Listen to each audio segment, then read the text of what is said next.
Yo, what's going on, you guys? It's your boy 360 Stacks in this thing, baby, representing TKOG. And today I'm going to be showcasing you guys a update on my branded DESPIA deck. This is still my favorite variant. It's still the one that I enjoy the most. I have the most fun with. I love these cards. They're really, really cool. Very fun, very interactive. I love the game states that you get put in playing this deck. It does definitely have a huge edge and a lot of power packed behind like such cards with such good residual value that like a lot of the times like your turn 1 board can determine the outcome of like the duel leading up to even sometimes turn 5, turn 7. This deck gets ridiculous follow-up. It's really, really resilient. It does not really lose to hand traps like people think. It's just like weak hands, cannot play duel out. But like when this deck opens good, like every combo, every turn 1 board is able to play through Nibiru without even structuring your line of play with Nibiru in mind. You can just play into, like you can literally not even know what you're doing and blindly play into Nib, and you could still puppet lock through Nibiru every single time. It's just like the nature of Gunganol. It's like this card is just so absurd. Playing into boards, playing through boards, the way that this card just does so much for this deck. It's really, really powerful. There's a lot that this deck can do, and I mean a lot. There are so many different routes that you can take when building this deck. And the applications of how you actually utilize these cards to do these things, you can use a lot of the same cards to do like 20 different things, but you can also do the same exact thing with totally different cards as well. The deck is very, very consistent, and I like it. It's super fun.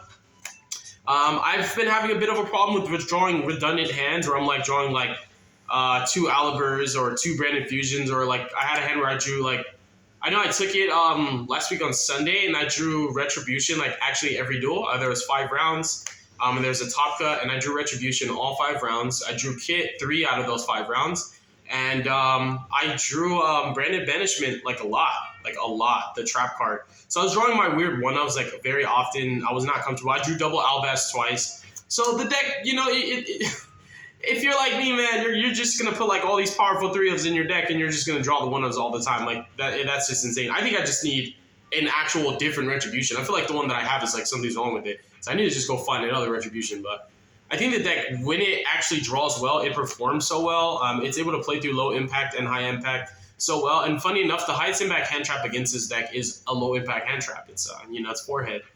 So let's get into it. Let's talk about it. We'll talk about it. For the starters, I'm on 3 Aliber, definitely 3. Like I love this card. The graveyard effect is just like insane. Like it actually is literally insane. Like there's so much pressure on your crackback, and like the beauty with this deck and specifically, and of course you're always gonna play 3 Albaz. Like seeing this card plays through so much. The beauty with this deck is like as you're building your board, you're establishing follow up for yourself, and you're securing a route to like turn 3. Like you have an established line already in your head. Like a lot of it's premeditated. Like as you're playing, you're already planning out your turn 3, at least I do. And as your opponent interacts with you on your board, if you don't puppet lock them and it's actually an interactive game, it's kind of crazy how like your opponent gives you cards and resources while they're trying to play into your board. You get so much advantage as they're destroying your cards and breaking your board and trying to just kill you. Like if they don't OTK you, your follow-up is just crazy. Like some of the craziest follow-up in the entire game. Like it's literally ridiculous. And your interruptions are layered. They come from different points of interaction and in different places, like the graveyard, the field, the hand. It's a really good deck. There's a lot of blooming threats. There's a lot of lingering things. Like there's a lot of layers to the disruptions. They're like cards, like the way that cards interact with each other. Like your opponent killing one card triggers like you to like disrupt them again, which is really cool. We're on 3 copies of Fusion, obviously. This is the DESPIA build, so like this is the Fusion build. I really, really, really, really like this deck. We're also on 3 copies of Opening. This deck plays 6 E-Tellies. We play 3 Deployment, 3 Opening. I want to see Deployment every single game. Like literally, there are games that I don't see it and it hurts. Like Deployment and Opening are my preferred starters. It really helps a lot. Like your normal summons are a big deal in this deck. Like these cards help out a lot. Like Opening helps to play around obviously Droll and Valor, which is really, really clutch, while also playing around spot removals, and like you don't have to really play around Lightning Storm if you don't want to, if you have Opening engraved. Card's pretty crazy, very, very crazy, especially because Quim exists now. I just think these cards are superior starters as opposed to like drawing the actual like Albaz or Aliber or like the Quim or the Cartesia. I think the spell forms are a lot more powerful and play through more. And Deployment, obviously, we know just dodges like everything. It's a really, really strong card.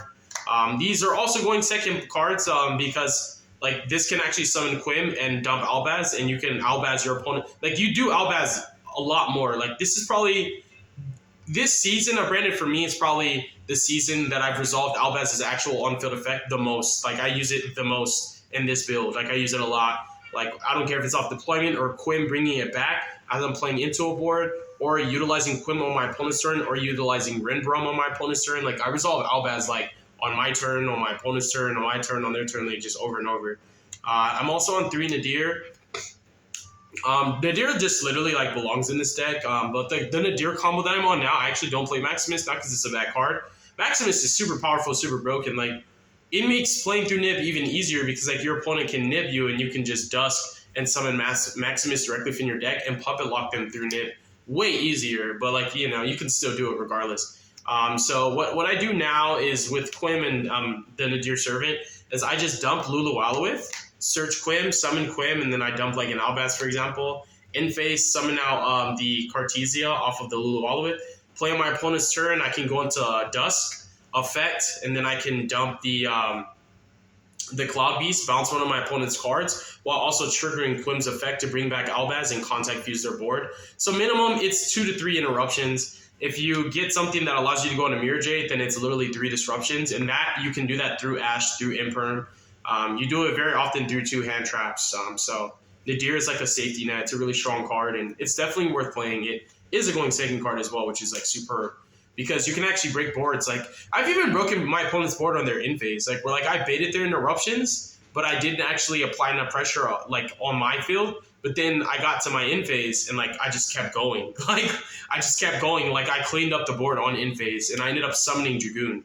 Which was crazy, like on in phase, ridiculous. Double Cartesia, double Quim. These are all the starters. We have 1 kit. If you open like the lines that get you into Lost with Cartesia up, and like you're summoning Alibur and playing around Imperm, and your opponent ashes your fusion, you can Cartesia into the Dusk and trigger Lost. Dusk can dump Albion from your extra deck, and then Lost can add kit, and then you can kit for like whatever you want, Branded in Red, Branded in Retribution, and it plays through Ash even more. So I like kit a lot. I think it's a necessary card. You have to play it, and you can like go infinite with kit. Like you can use kit to recycle Retribution from Banish Zone back to your hand or your deck, and then you can just Quim back your kit and just go infinite. Like you actually can loop your resources to like turn 17. We have Goldsark and Foolish. Goldsark and Foolish kind of are similarly the same card, except like Foolish has an application where you can dump Sarnir and Albion to be able to like get Retribution. It like acts as a pseudo starter to get to Branded Fusion, even if you're not dumping Tragedy for like Quim or Alibur. And like Sark also has applications where it's a little bit better because you can banish, you know, Mercurier and also get yourself a copy of like Quim or Cartesia, or you can just get the Albion, you know, if you just want to do the Sarnir Albion line. And High Spirits is, if like High Spirits didn't have the weird thing like where you have to draw it with a certain type of monster, like if High Spirits always was able to discard a dragon, I would play it at 3, because like this deck doesn't really play in a draw like at all. You literally search like 2 times, sometimes max, and literally it's like you're searching Fusion and then you're getting a search off Branded Lost, which is literally just icing on the cake. You don't really need the search. It does help to like insulate things and like make your board a lot more impregnable, but it definitely doesn't mean like the deck loses the drill. This deck literally doesn't lose the drill. I've never lost a drill. You barely even play into it. And by the time they ever drill you, it's like, I search Branded Fusion, you drill me. How bad do you feel, you know? But the card does also like play around drill. It plays into drill. Like you can chain it to drill. It's a really, really good card. And economically, like it is a piece of follow-up that also enables you to like apply a layer that is similar to resolving Branded Fusion and resolving Cartesia into Dusk. So I want to theoretically play that 3, but I don't play enough of the good targets to draw for it to be like a valid 3-up. In a format where like Tearlaments and other decks of that nature are the best decks, we're playing Bystials as our going second cards, and we're maxing out on this. So it's just not the format for High Spirits right now. I would love to play that 3. I think it's literally like is better than Nadir Servant because you can still like combo the same turn you resolve it. It is similar to Nadir Servant in a lot of ways, but like the turns you get where you actually resolve both this and Nadir, like which is crazy because like Nadir can sometimes lead to this being like a card that gets added in your in phase. Like you can just activate this and just dump Albion and just get so much. You can go like +6 on an in phase through Ash and through Imperm on your Alibur without opening deployment. Like Fusion gets Ash, Alibur gets Imperm, and like you just go crazy. These are engine requirements. So like this huge pile are all starters. The deck's really, really uber consistent. Although, however, like starters like draw, they're 2 Quim, there's 2 Cartiers, they're 3 Alibers. So like if you draw a combination of those, like it can lead to bricky hands. Aliber is the superior one out of all of them. But like if you have Quim and Cartesia and Aliber, you're gonna summon Quim, dump Albaz, and like special Cartesia, obviously. And then just use the Cartesia with the Aliber to make the Dusk and trigger Quim and like, you know, go off from there. So engine requirements are Lubellion and Sarnier. Like this is just a format where like fire decks are too prevalent, and like Bystials are good post siding. But as far as like in the main deck, they add to the layers of your combos, like where you have hands that access Quim, dumping Mercarrier. Like it is good to have like a Bystial, Sarnier, or Lubellion to just banish the Merc, get the Albion, and then just like send this off to some Lubellion, dump Retribution, and then Albion for fusion. And like you have Branded Fusion with a Quim on field, which means like you're playing through a lot more. But it's just, again, like as cards like in your hand that don't work with like Quim interactions specifically, and like there's still the standard combo, like you can just Branded Fusion, summon Rinbrum, dumping Mercarrier, and then just like Bystial, banish it, and you can still like bounce your Magnamut, and that's really good post siding against Tearlaments when like you can't puppet lock them, and you can double to triple Bystial them. It's really good. Or like as far as your main deck composition goes, these are going second cards because you do side beasts, but they're just not worth playing more. We have 1 copy of Albion. Albion's crazy. I love this card. I want to play it at 3. 1 Merc, 1 Tragedy, and these are the 2 bricks. This is why I cut Maximus, because I was playing too many bricks. Between this, and also this right here, it's just a little bit too much. And that's I don't even know, that shouldn't even be there because the list, that's not part of my list. That's weird. So yeah, like between these right here, like this is already more than enough bricks to be playing. Like these are not bad to draw if you're able to play, but when you can't play, these contribute to, you know, like they don't contribute to your hand at all. So that's another reason why I cut Maximus, and also because I was trying to get down to 45 cards. Dark Magician is not bad to draw, don't get me wrong. Like when you have hands with like Cartesia, like or Fusion Deployment into Dark Magician and Cartesia, the Dark Magician and like any random dragon, like you do get hands that are crazy where like you get out Dragoon before you even resolve Fusion. But then there's still also like the 1 card combo that can puppet lock your opponent. You're like your Branded Fusion summons Dragoon, and like you utilize your loss, because what you do is you pull back Dark Magician and Lubellion and you leave Albaz in your grave, so your loss adds like Cartesia. I'm sorry, it's a 2 card combo. Like Cartesia just gets summoned out, and like you can still puppet lock your opponent on their turn with Dragoon up, which is really good. And loss is one of the reasons why that's a possibility. Branded in Red's insane. I want to play that too, and that's the reason why I decided to play sometimes a more superior copy of Red, which is Banishment. Banishment has applications that Red doesn't. So both of them are worth playing. It's just like I wanted to play 2 Red because it does come up a lot for me. And this also helps to play around Super Poly when you are puppet locking, because Super Poly is in the format. A lot of people are on it. And when you set up your puppet lock on your opponent's turn, like if you don't have the crazy hand that like beats Bystials and also beats like Crow and Bell, because like you get lost in Mercarrier, and you can still play around droplets. You can like do everything on the summon window of Branded Lost and like puppet lock them. But like when your hand's not that crazy and you get super polyed in your opponent's draw phase with you have Branded Banishment up, it's kind of crazy to just bring back your Albion and just puppet lock them anyways, which is really, really nice. And that also turns back on the Mercarrier that you search. So like the Banishment only beats Super Poly, but also it makes the Mercarrier live again, so that if they like do have a Bystial, they have to like preemptively just shotgun them anyways.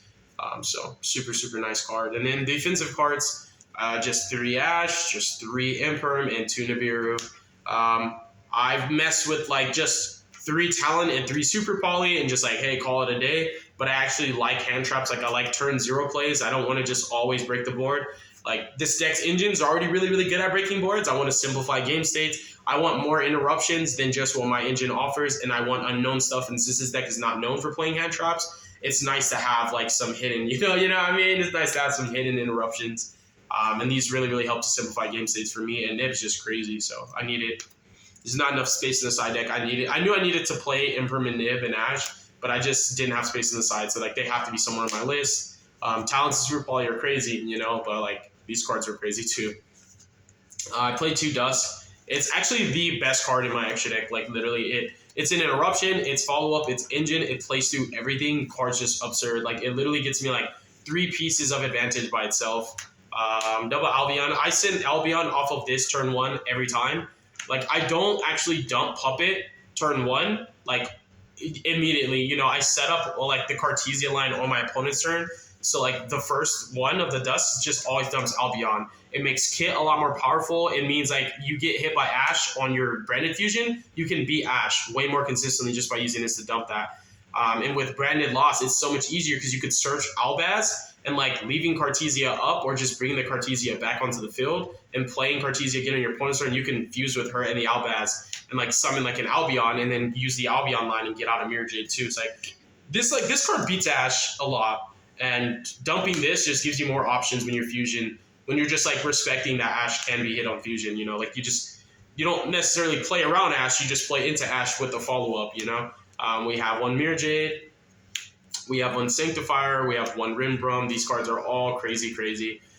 This card does help a lot against Pearly, bro. Like so much. Like this card is like literally, I would just summon this off branded fusion, bro. Like literally, like this card is like a heaven sent. Like this card, it basically gets protection from Ex-Pearly Noir being able to interact with it. It's unaffected by special summon monsters. Just for that turn, and then it just punches over. But like the problem is you give them follow-up. So the way that you approach that board is like systematically. The other way also is just you can just like Dragoon them.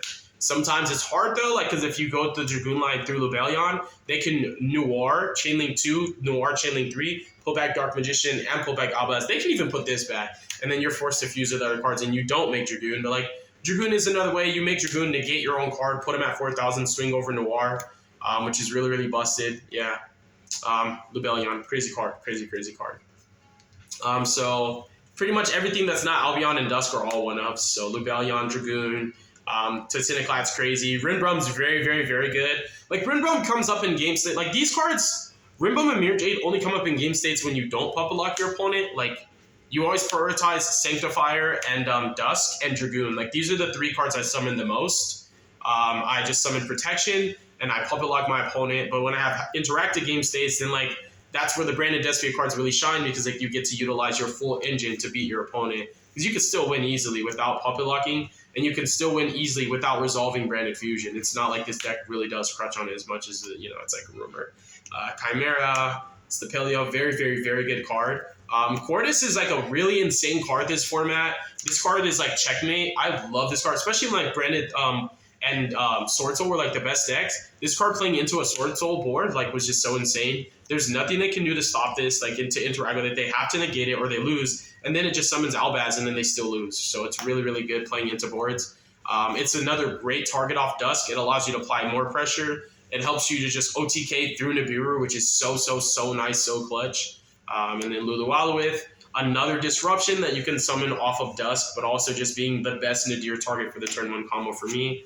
And then this could easily be the second Mirror Jade because I only play one, but this was coming up. It was coming up a lot more like for Dusk to be more diverse because like now with just having this as an option, like these two, like Dusk is 2 disruptions plus follow by itself, especially like when you have Nibiru. You can Dusk dump this, bounce a card. Your opponent plays any form of Yu-Gi-Oh! You summon this off of Dusk. Its effect can negate a card, so you get a bounce and a negate. You Nibiru your opponent, this goes to grave. In phase, you can just summon Quim or Cartesia and play on your turn. And like, it's more insane when you already started with like end phase adding Cartesia back on turn 1. So you start with Cartesia in hand and you easily summon Quim off of this. And then just dump Albaz and just keep playing. It's ridiculous. Like, yeah. There's even game states where you loop Mercarrier like 4 times off of freaking Quim. It's just insane. Like, off every turn. Like, yeah, you can set up, there's plays with branded loss, like where you Cartesia off loss, goes with Albaz, obviously, like go straight into Albion, and Albion's effect, banish Cartesia and another guy, go into the Cartesia fusion, triggering loss, also searching Mercarrier. So you already have out the Albion and also the Dusk. You activate Branded Fusion, your opponent activates Ashe, you chain Mercarrier that you searched off loss while he's on field, and then you beat Ashe, you puppet lock them, and even if they somehow miraculously have a way to stop Merc, like you have both of these, which is just insane. Really crazy, and you just get out Dragoon, and it's wraps, bro. It's wraps, baby. So yeah, that's the deck profile. That's everything. That's all I have to talk about. God bless you guys. Make good choices. Don't hurt your brain cells. Stay tuned for future content. Y'all have a beautiful night, all right? And be safe. Deuces is wild, baby.